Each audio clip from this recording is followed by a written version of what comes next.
Tu próxima decisión ya está tomada, incluso antes de que la pienses. ¿Existe realmente el libre albedrío? ¿Somos realmente libres? A priori decís, sí, yo decidí entrar a este video, fue mi elección. ¿Pero realmente fue tu elección o el resultado de otra causa externa que no está bajo tu control, que te hizo entrar a YouTube y que el algoritmo elija este video? Si sos libre, entonces decime, ¿cuál va a ser tu próximo pensamiento? Te espero. En este video vamos a indagar a fondo el tema del libre albedrío. Vamos a ver diferentes posturas filosóficas de los griegos y los creyentes hasta los más pesimistas como Nietzsche o Schopenhauer y la ciencia moderna. Vamos a ver la historia del libre albedrío y si realmente es real o simplemente una ilusión que sirve para mantener el orden. Bien, ¿qué es el libre albedrío? El libre albedrío es la capacidad humana para tomar decisiones de manera independiente, sin estar completamente determinados por causas internas o externas, como el destino, la biología, la sociedad, etc. A mí, este tema en particular, el libre albedrío, me genera mucho interés, curiosidad. Porque siempre me pregunto todos los días, literal, en serio, si realmente soy libre. Si realmente tengo elección sobre mis acciones. Y si no soy más que un títere movido por factores que no puedo controlar. Entonces me llegan preguntas como, ¿realmente tenemos libre albedrío? ¿O nuestras decisiones están predeterminadas por causas fuera de nuestro control? ¿Cómo puede el concepto del libre albedrío coexistir con el determinismo y las ciencias actuales? ¿Hasta qué punto no estamos condicionados y limitados por factores pasados que nosotros nunca elegimos? ¿Dónde queda entonces la moral y la ética? Porque toda la sociedad y las leyes, todo el sistema está hecho bajo la asunción de que tenemos libre albedrío y de que sí, somos responsables de nuestras acciones. Por eso vamos a la cárcel si te mandas una cagada, porque sos responsable de tus acciones. Pero ¿realmente lo sos? Si no hay libre albedrío, entonces ¿qué pasa con todos los sistemas filosóficos y éticos que están basados en nuestra libertad de elección? ¿No es acaso el libre albedrío una simple ilusión y una construcción humana, muy humana? Prepárate, porque quizás después de este video no vuelvas a mirar tus decisiones de la misma manera. Bien, la pregunta sobre si realmente somos libres o no siempre estuvo en la historia de la filosofía, desde Heráclito y los sofistas en el año 500 a.C. y hasta Kant, Spinoza y filósofos actuales, y sin duda es un tema que no deja dormir. El concepto del libre albedrío como tal nace en la Grecia clásica y se populariza después con la religión, con el cristianismo. Mira, te voy a contar una historia. Había un tipo llamado Epicuro que le gustaba cuestionarse las cosas, como todo filósofo, y un día llegó a una conclusión sobre Dios, el que lo gobierna todo. Decía que algo no cuadraba con la idea de Dios. Dicen que Dios es todopoderoso. También dicen que Dios es infinitamente bueno. Y, por último, existe el mal. Para. Acá hay algo que no cuadra. Si Dios es todopoderoso y es infinitamente bueno, entonces no puede existir el mal, pero el mal existe. Si Dios es todopoderoso y existe el mal, entonces no es infinitamente bueno. Por último, si es infinitamente bueno y existe el mal, entonces no es todopoderoso. Conclusión, Dios no existe. No, mentira. Bueno, igual, sí, tiene sentido esta lógica si lo ves. Según esa conclusión, Dios no existe. Al menos el Dios creado por los hombres. Pero claro, las religiones no se iban a quedar de brazos cruzados. Entonces, ¿cuál es la respuesta de la religión ante esto? El libre albedrío. Dios creó al hombre en su imagen y semejanza y le dio la capacidad de elegir entre el bien y entre el mal, de elegir entre comer la manzana o no comerla. Ahí la historia de Adán y Eva. Así que sin más, comencemos. 1. Grecia clásica, el origen, siglos 5 y 4 a.C. El debate sobre el libre albedrío no nació con el cristianismo ni tampoco con la ciencia moderna. Empezó en la Grecia clásica, hace más de 2000 años. Para los griegos, la gran pregunta era, ¿somos dueños de nuestras decisiones o estamos sometidos al destino? Siempre hay que ponerse en sus zapatos para observar su punto de vista y en su contexto y circunstancia. ¿Por qué digo esto? Porque siempre al ver cada pensador Hay que tener esto en cuenta para no juzgarlos con ojos modernos, sino entender cómo concebían el mundo los griegos, porque solo así podemos captar la verdad de las profundidades de sus preguntas. Heráclito, por ejemplo, decía que todo fluye, que nada permanece, pero también hablaba del logos, una especie de ley universal que lo gobierna todo. Es decir, nuestras vidas, para Heráclito, no son un caos, sino que siguen un orden cósmico. ¿Podemos ser libres dentro de ese orden? Después llegaron los sofistas, que más que buscar verdades prácticas,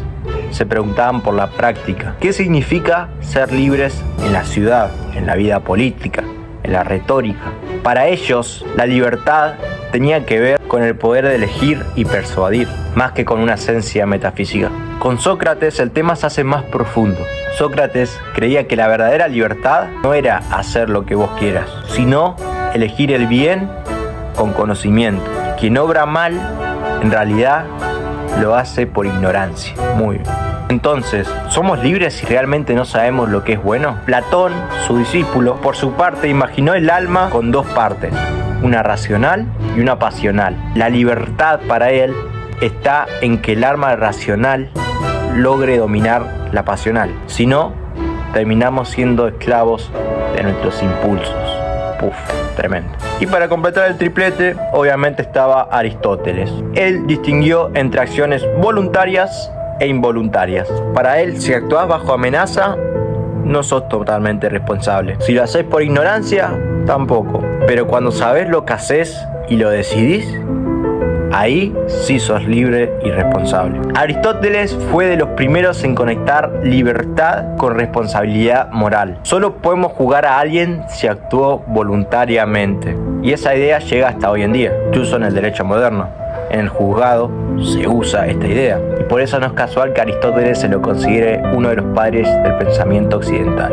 Así que para resumir, los griegos, que eran cracks, los fundadores de la filosofía, fueron los primeros en poner sobre la mesa preguntas como: ¿existe un orden universal que determina nuestra vida? ¿La libertad está en la práctica social y política? ¿Ser libre es conocer y elegir el bien? ¿Podemos dominar nuestros impulsos con la razón? ¿La libertad implica responsabilidad moral? Todos ellos no nos dieron una respuesta definitiva como tal, pero sí abrieron el camino. El debate sobre el libre albedrío empezó ahí, en la Grecia clásica. Todavía hoy, después de más de 2000 años, seguimos discutiendo los mismos temas, las mismas preguntas están abiertas. Los griegos, para que vos sepas, fueron los creadores de las Olimpiadas, de la filosofía, de la democracia, de la lógica, del teatro y hasta gran parte de la ciencia. Simplemente los mejores. 2. Religión, la gran respuesta.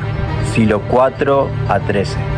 Después de los griegos, el debate sobre el libre albedrío obviamente no se quedó ahí. Con la llegada del cristianismo tomó un nuevo giro, porque acá ya no se trataba solo de filosofía, sino de salvación eterna. La visión cristiana, el libre albedrío se vuelve algo central. Pensarlo así: si no somos libres, entonces no hay pecado. Si no hay pecado, no hay culpa. Y si no hay culpa, entonces, ¿para qué querés cielo o infierno?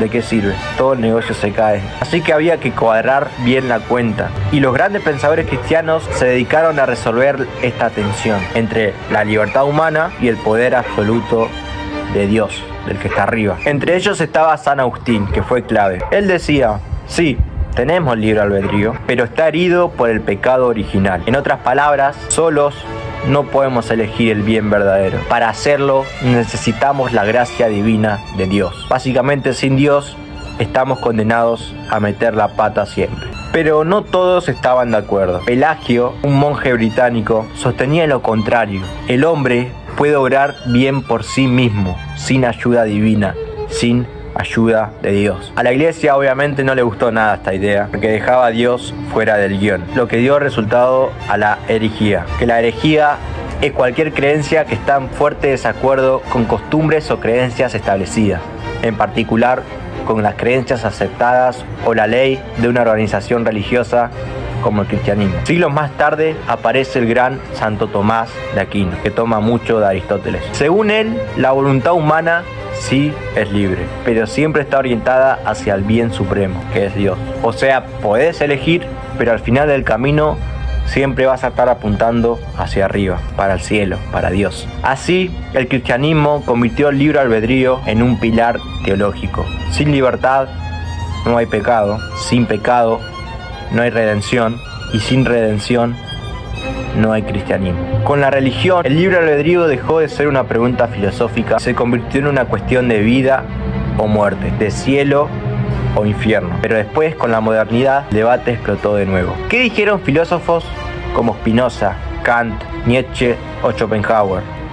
Vamos a verlo. 3. Modernidad, libertad versus determinismo, siglo XVII al XVIII. Después de siglos de debates religiosos, la filosofía moderna le da un giro más racional y humano al tema del libre albedrío. Acá ya no se trata de cielo, infierno o pecado, sino de la mente, de la razón y de la naturaleza. Descartes, por ejemplo, el de cogito ergo sum, pienso y luego existo. Para él, la libertad está en poder afirmar o negar. O sea, somos libres cuando podemos decir sí o no. Somos libres si podemos tomar decisiones conscientes. Es bastante básico, pero potente. Libertad igual a capacidad de elección reflexiva. Spinoza, el del Dios de Spinoza, decía Einstein, le tira un tremendo balde de agua fría a la cuestión. El libre albedrío no existe. Todo está determinado por la naturaleza y las leyes del universo, decía él. Y entonces dice una frase que pega mucho. Los hombres se consideran libres porque son conscientes de sus deseos, pero ignorantes de las causas por las que fueron llevados a ese deseo. Sacala del ángulo. Creemos que elegimos, pero lo único que sentimos es que estamos eligiendo. Es como una piedra que cae pensando que decidió caer. Brutal. Toda tu sensación de elección entonces es solo una ilusión causada por nuestra ignorancia de las causas reales. Spinoza también conecta esto con su idea de Dios. A diferencia de las religiones, para él, Dios no es alguien personal que decide o juzga, sino la totalidad de la naturaleza. Para él todo sigue un orden y nosotros somos parte de ese orden. La libertad entonces no es elegir al azar, sino entender la necesidad de la naturaleza y actuar en armonía con ella. Immanuel Kant, el que tenía una vida chill, nos intenta salvar un poco. Para él la libertad es darse leyes a uno mismo. No se trata de hacer lo que quieras, sino de actuar con principios racionales que te impones vos voluntariamente. Y acá entra la idea de autonomía moral. Somos responsables cuando actuamos siguiendo leyes que nosotros mismos nos damos. Libertad con conciencia y ética. Él hablaba de una ética universal que tenemos que seguir. Sostuvo que el libre albedrío es una condición necesaria para la moral. Para él, si no hay libre albedrío, entonces no tenía sentido hablar de deber, de ética, de responsabilidad, de nada. Él afirma que somos libres cuando actuamos guiados por la razón y no por nuestros impulsos o nuestros deseos. Para Kant, esa libertad es lo que hace posible la moral. Si nuestras decisiones estarían completamente determinadas por causas internas o externas, entonces no podríamos ser responsables de nuestras acciones y toda la ética se derrumbaría. En pocas palabras, la modernidad nos mostró que el libre albedrío no es tan simple como pensábamos. Ahora no solo nos preguntamos si somos libres, sino qué significa realmente serlo y cómo eso afecta tanto moralmente como responsablemente. 4. Filosofía contemporánea. Libertad, destino y responsabilidad. Siglo XIX y XX. Después de la modernidad, la filosofía se pone todavía más oscura, más dramática y más directa. Ya no se trata solo de ética o de leyes universales, se trata de lo que sentimos, de lo que queremos y cómo cargamos con nuestras propias decisiones. Schopenhauer, ese viejo malhumorado que es más pesimista que los lunes, decía una frase tremenda. Escucha esto. El hombre puede hacer lo que quiere, pero no puede querer lo que quiere. Parecido a lo que decía Spinoza, pero distinto. Vos podés hacer lo que se te cante. Podés bailar, estudiar, salir a caminar, pero no podés decidir qué querés hacer. Tu deseo ya está determinado por tu naturaleza, tus emociones y tu historia. La libertad, en realidad, solo existe en la superficie. Somos títeres de nuestros propios deseos. Tremendo. Pensalo así. Vos no elegiste tus deseos. Vos no elegiste tus gustos, vos ni siquiera elegiste nacer. ¿Dónde queda entonces tu libertad? Tus gustos musicales, ¿los elegiste vos?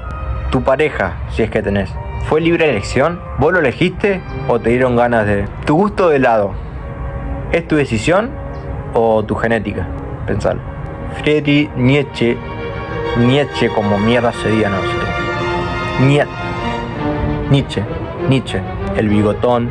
Friedrich le entra con un cuchillo filosófico, así como le gusta a él, siempre llevar la contra, incluso a sí mismo. ¿Se acuerdan que hablamos de la religión y el libre albedrío? Bueno, según él, el libre albedrío fue inventado para culpar y castigar. El libre albedrío es una invención de las clases dominantes, decía él. La idea es esta: si crees que elegís todo, entonces la sociedad te puede culpar por fallar, pecar o equivocarte. Lo importante, dice Friedrich, no es ser libre según reglas ajenas, sino crear tu propio destino, el Übermensch, el superhombre, vivir según tus propios valores y así asumir tu poder. Wow. Libertad como responsabilidad radical de inventarte a vos mismo. Tremendo. Frente a todas estas posturas deterministas aparece Jean-Paul Sartre, el Visco, un filósofo existencialista. Para Sartre, el ser humano está condenado a ser libre. Por eso también dice que somos responsables de lo que hacemos, incluso cuando tratamos de negarlo. Para Sartre, aunque estemos influenciados por el pasado, el entorno o incluso la biología, siempre existe un margen de libertad. Una conciencia que puede posicionarse frente a esas condiciones y decidir. Él niega la existencia de una naturaleza humana y determinada. El hombre no es otra cosa que lo que él hace con lo que hicieron de él. Interesante, ¿no? Pero vamos a parar por un momento. ¿Acaso esta frase de que el hombre no es otra cosa que lo que él hace con lo que hicieron de él no es famosa porque suena bien y la gente la acepta? ¿Hasta qué punto tiene verdad Sartre? ¿Acaso los humanos no podemos vivir sin la ilusión de un libre albedrío? Si no, el mundo sería un caos. Es como una persona que siempre creyó en Dios toda su vida. Nació en una familia religiosa, todo. Y al final le dicen que todo es mentira.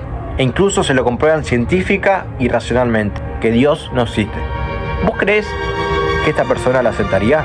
En general, no, porque somos esclavos de nuestras creencias. Pero bueno, ese es otro tópico, no me quiero ir de tema tampoco. Así que para resumir, la idea clave es que aunque cada uno de estos pensadores tengan posturas diferentes, todos coinciden en algo: la libertad no es simple ni garantizada. Siempre viene con límites, condiciones o responsabilidades. Y esto nos prepara para la siguiente pregunta: ¿qué dice la ciencia moderna sobre nuestra sensación de libre albedrío? 5. Ciencia moderna. ¿Somos realmente libres? Siglo XX y XXI. Después de siglos y siglos de filosofía y religión, la ciencia empieza a mirar la libertad desde otra perspectiva: el cerebro, la biología y el entorno. Spoiler, no pinta muy bien esto del libre albedrío después de todo. Sigmund Freud nos dio otro balde de agua fría tremendo. Para él, gran parte de lo que decidimos no es consciente, sino que viene del inconsciente. Tus deseos, tus miedos, tus traumas, todo eso maneja gran parte de tu vida, mientras tu yo consciente cree que decide. Vos pensás que elegís, pero en realidad tu inconsciente ya estaba haciendo la jugada antes. Tremendo, ¿no? El psicoanálisis de Freud propone que nuestras acciones están profundamente influenciadas, si no determinadas, por el inconsciente. Según Sigmund Freud, entre los 0 y los 7 años se forma gran parte de nuestro inconsciente, y es ese inconsciente que luego nos gobierna sin que nos demos cuenta. Incluso llega a afirmar que la conciencia misma es producto de este inconsciente. Freud tenía otra frase buenísima, súper profunda, que decía: el adulto está hecho para proteger al niño. Muy simple, pero ¿qué quiere decir? Nuestras acciones actuales muchas veces están dirigidas a proteger el niño interior, a nuestro yo de chico, sus traumas, sus deseos, sus miedos. Si esto realmente es así como dice Sigmund Freud, ¿realmente elegimos libremente? Incluso Albert Einstein dudaba del libre albedrío. Él estaba convencido de que todo el universo obedece a leyes precisas de causa y efecto. Toda causa tiene su efecto y todo efecto tiene su causa. Todo pasa por algo. Y que si de algún modo pudiéramos comprender esas leyes, podríamos predecir el futuro. Sin embargo, surge un experimento revolucionario en la física cuántica, el experimento de la doble rendija, que sin entrar a física cuántica a fondo, por si no sabías, este experimento mostró que el comportamiento de las partículas cambia cuando son observadas. Esto implica que la conciencia del observador influye en la realidad física. Y frente a esto, Einstein pronunció su famosa frase: Dios no juega los dados con el universo, mostrando así su incomodidad con esta aparente indeterminación cuántica que desafiaba esa visión determinista de causa y efecto. Tremendo, ¿no? Uno de los filósofos actuales que me gusta es Sam Harris. Harris es un determinista fuerte. Cree que el libre albedrío es una ilusión total. E incluso tiene un libro llamado El libre albedrío. Su argumento central es que nosotros no elegimos nuestros genes, no elegimos nuestro cerebro, no elegimos nuestra inteligencia, ni siquiera elegimos nuestros pensamientos. Los pensamientos simplemente aparecen como si nada. Les quiero mostrar un video de Sam Harris que él mismo habla sobre esto. The myth of the self-made man is such colossal bullshit. It's a total fiction. No one made themselves. No one picked their parents. No one can account for how they were lucky enough to be born where they were and who they were so that they succeeded. And whatever story they have about being self-made, they're not responsible for their intelligence. Para él, esta idea de que no tenemos libre albedrío, si bien puede llevar al nihilismo y que nada importa, más bien lleva a la compasión, a la humildad. Por ejemplo, si alguien comete un tremendo crimen, no fue culpa suya porque no eligió ser así, si lo pensás bien. Pero bueno, igualmente hay que condenarlo por proteger a la sociedad y éticamente y moralmente y bla bla bla, obvio. Hablemos de neurociencia ahora. Los experimentos de Benjamin Libet en los años 80. Libet descubrió algo que parece salido de una película de ciencia ficción. El cerebro toma decisiones antes de que vos seas consciente de ellas. Es decir, que cuando vos crees que estás decidiendo, en realidad tu cerebro ya lo decidió por vos. Entonces se podría decir que tu conciencia solo está ahí para mirar el show. Los estudios demostraron que muchas veces el cerebro inicia una acción antes de que la persona sea consciente de haber tomado esa decisión. Esto parecería indicar que nuestras decisiones no son tan libres como creemos. Según algunos científicos, el libre albedrío es solo una ilusión. Al final, pensalo. Estamos tan condicionados por la genética, el entorno, el lenguaje, las emociones, por todo nuestro ambiente y entorno, que nuestras elecciones podrían estar determinadas desde mucho antes que seamos conscientes de ellas. Las redes sociales, por ejemplo, el marketing, los algoritmos, te muestran lo que querés antes de que vos sepas. Básicamente te conocen mejor que a vos mismo. Tu genética, tu familia, tu educación, tu cultura, todo influye en tus gustos, decisiones y elecciones. ¿Elegiste ese lado o tu biología decidió por vos? ¿Elegiste entrar a YouTube o fue el algoritmo que te llevó directo a este video? Pero para, ojo, no todo es malo. La ciencia también dice que hay plasticidad en el cerebro. Si bien la ciencia actual tiende a ver el libre albedrío como limitado o ilusorio en su forma absoluta, también reconoce que tenemos la capacidad para moldear nuestras decisiones con entrenamiento y reflexión. Bueno, algo es algo, ¿no?